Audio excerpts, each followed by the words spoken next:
And we're back.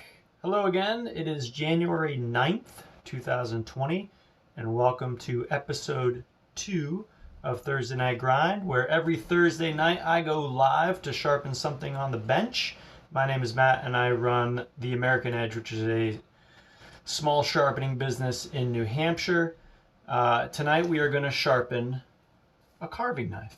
And here's the thing, this isn't actually live because I don't have enough YouTube subscribers. So what I'm going to do is sharpen this carving knife and then give it away. And if you sign up for the giveaway, you'll get more entries into the giveaway if you subscribe to the YouTube channel. So why don't we call it there and get started. Let's take a little bit of an inspection on this blade. All right, this is a Japanese samurai knife. Not killer, but not great either. It's been put into one of those, I think, can opener style grinders. It's downright dull. I can see better than you can that there's essentially no bevel left on this. And I think this is a nice demonstration because so many of the knives that I get across the bench are in this quality.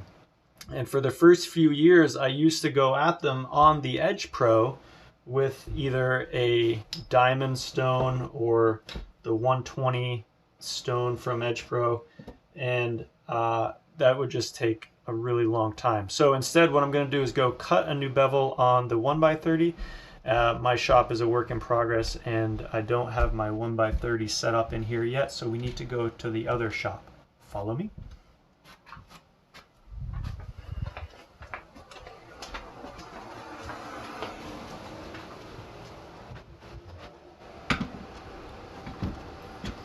Alright, so I still have the 1x30 set up right here. I need to turn on the vacuum for some dust collection, so this won't sound good, but you'll see the mechanism for cutting a new bevel on this carving knife. And this thing is usually not here, but it is today because of another project I have still in progress. Here we go.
Alright, a couple things to note here. Like, there's a lot going on there, but that just saves so much time on cutting a new bevel on this knife.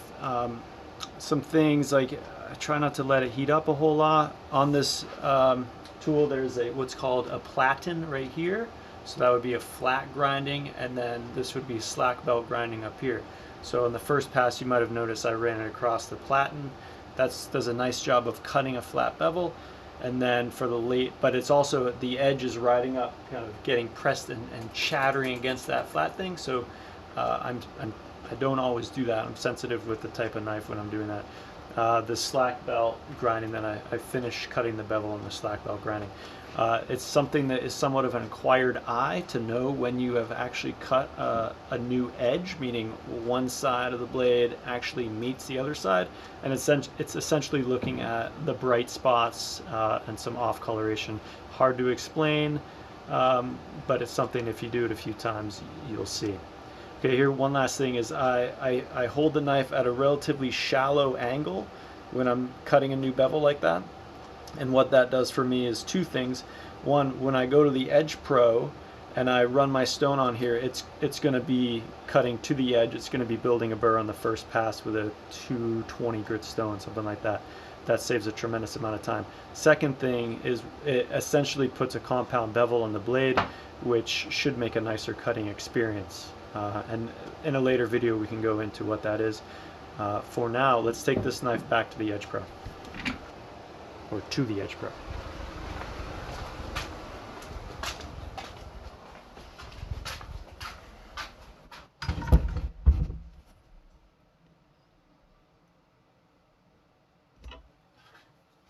Alright, so I'm going to do a, first set the guide, tip here, come up, spin that down, and that's good. Next up, I've already soaked my stones over here. I'll load this in. I've already got it set at 21 degrees, which is what I want to do for this knife. And as I said, I can see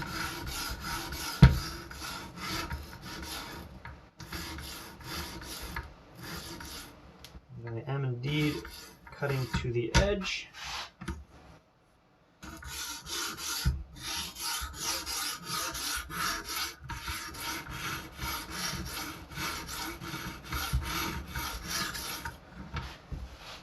Never moves past the first stone without verifying that you are building a burr.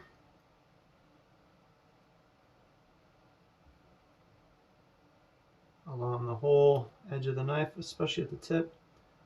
There's one spot right here that doesn't feel particularly good.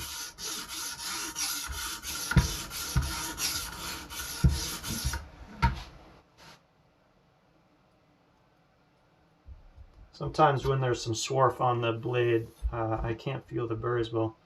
I find that feeling the burr with my thumbnail is my most preferred method. And go back to the other side, because you need to make sure that you're building a burr on both sides.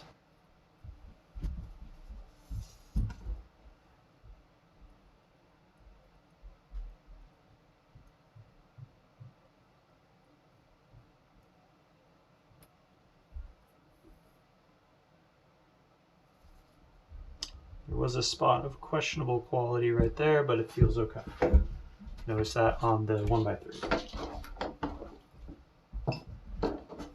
All right, one thing, this is a nice little gizmo. Not all these stones are exactly the same thickness, especially when these are all diamond matrix stones from Edge Pro. You mix in other stones that they can be all thicknesses all over the place. Moving on to 650.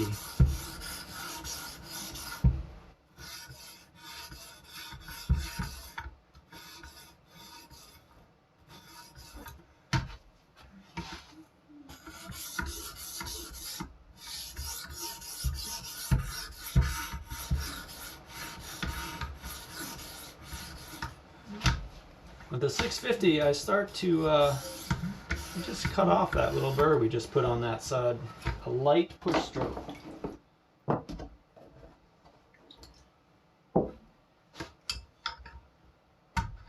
Check the depth. Moving on to the 1100. Light pressure, focusing mostly on the pull stroke.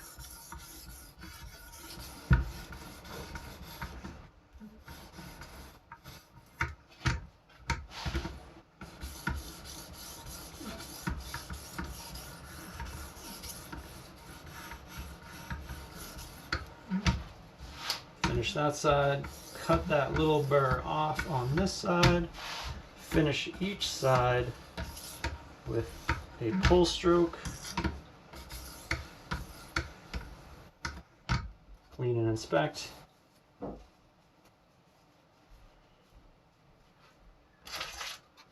Little cut test. Seems good. I actually like doing this. There might be a minor imperfection right there at the, could have spent a little time removing a minor imperfection there, but that's, I mean, I would not drag my finger across this knife like I did when I started. That's sharp. And I can see, which I don't know if you will be able, nah, you won't be able to see, but there is what's considered a compound bevel there where, anyway, it's a smoother transition from the primary cutting edge through to the thickness of the steel. So, okay, so that knife I'm going to be giving away. You can get this knife. It'll be the sharpest knife in your house, probably, when it comes to you. I'll ship it to anywhere in the lower, well, the US. I'm not going to go international with it. But if you enter the drawing, you'll find a link in the show notes. And I'll cover the shipping and everything. I'll just send this out to whoever the winner is. I hope this time, next Thursday, I'll be able to announce the winner live on this YouTube channel. As of this recording, I have like 965 subscribers. So I'm almost there. Your help would be greatly appreciated. The next thing that I want to get into is I received a question from somebody who is interested in starting a sharpening business himself. You can find him on YouTube at Me and My CNC. So this is an answer to that question. Foremost, I'll leave most of the, out of respect to the dude, I'm going to leave most of the like any descriptions of it out, and I'll just get to the meat of it in a second. But part of the background was that he and his family, his sons, are interested in starting a sharpening business. And I will spare you my dissertation on how valuable it is not only to have a side hustle, but to have your family involved, especially when raising kids. As a parent now, I have 2 kids, and looking back, like, there's a lot there. I'm going to leave that for a later discussion, but ultimately his 2 questions are, what about the business formation should he be working on, and what about insurance? And with everything business related, even life related, my guidance is really know your why. And for this application and this question, all of my question is, why do you need an LLC, or why do you need an S Corp? And if you need an S Corp, why do you need an S Corp over an LLC? And if that question can't be answered clearly, don't worry about it. Same with liability insurance. Why do you need liability insurance? When there's a why, then I think the answer will become self-evident. And to kind of illustrate that, I'll share, my story with my business. The American Edge is technically a DBA under New Hampshire Man LLC. So I do have an LLC. The reason I got that LLC under a different project I was working on is because I needed to submit a proposal under an entity that wasn't myself. So I couldn't submit a proposal to a project if I did not, under my own name. Therefore, I needed to have a technical business to do that. So I made an LLC under that business. Now, the American Edge became a DBA under that business because it is cheaper to do a DBA, a doing business as, than an LLC. And the reason I needed to DBA the American Edge is because I was the recipient of a small business grant, and I knew that the award was going to be written out to the company, the American Edge. And I contacted my bank, who I was doing my personal banking with, and they said, no, we don't do business banking and we won't deposit that check. So I had to have a bank account for my business. So because I needed that bank account to deposit that check, I made a DBA under the LLC I already had. Very clear whys. And frankly, if without those, maybe now that the business is generating some revenue, I would be considering like, should I have this in LLC? Honestly, for where the question was coming from, like, get your first customer first, like get your systems in place. Like, don't worry about it unless you have a reason to really worry about it. I would put that on the back burner. Same thing with liability insurance, and I'll tell you the liability insurance I have going on. None. There's been 2 times where I've been asked to have liability insurance, and I said, I don't have liability insurance. And they said, okay. One was at a demonstration and one was a farmer's market. Now, so we could get into a situation where, like, if I really want to do that farmer's market and they required that I have liability insurance, then I need to measure the cost benefit analysis. Am I going to generate enough revenue from that farmer's market to justify owning the liability insurance? You got to find out what the insurance is going to cost. Like, the bottom line is, if you don't have a why, probably don't worry about it. Going a little bigger level here, like, why are you starting a business? Like, what's the purpose of your side hustle? I would really get clear on that, and then formulate your plan. Like where do you actually need to start? I feel like, self-included, I'm not pointing fingers here, but it's been something I've been working on, and I think a lot of people do need to work on, is we run down this rabbit hole of all these things we need to do, and we don't even have, like, we haven't even gotten our first customer. Like, do that. Like, bring some money in, like, show that you can actually build something that generates revenue, and start figuring that other stuff out later. So I hope that helps your question. I hope it kind of answers, like, provides a little bit of guidance on where to focus your energy, because there's a million things you could do. So, do one at a time. Like, worry about that when we get there. So anyway, I hope that helps. If you have derived any value from this, please subscribe to this channel. You'd be really helping me out. Also, if you kind of like what's going on here, you like to see the systems that I've built, you want to learn more about that, you want to start your own business, sharpening business, I just wanted to share that I support that fully, and I have 2 mechanisms to help you out. One is just consultation. I offer phone calls, and I'll work with you either by phone or via video, and help you, based on, like, answering specific questions. Or I also have a program built out. It's beta at the moment, but I've started implementing it. I have one guy I'm working with right now. And the idea there is that I help you go from 0 to a business that generates $500 worth of revenue every month, working 5 hours a week.